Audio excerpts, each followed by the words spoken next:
Hey guys, it is a 2020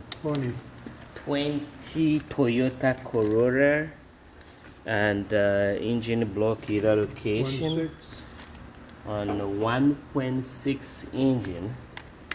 So it's right behind. Oh, pardon me, it's a 2-liter. Oh yeah, what a big mistake.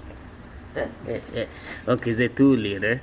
So I believe all Toyotas, mostly the new ones, they have the engine block heater hole just right behind the alternator. So it will be in the front of the car. So as you can see, right there.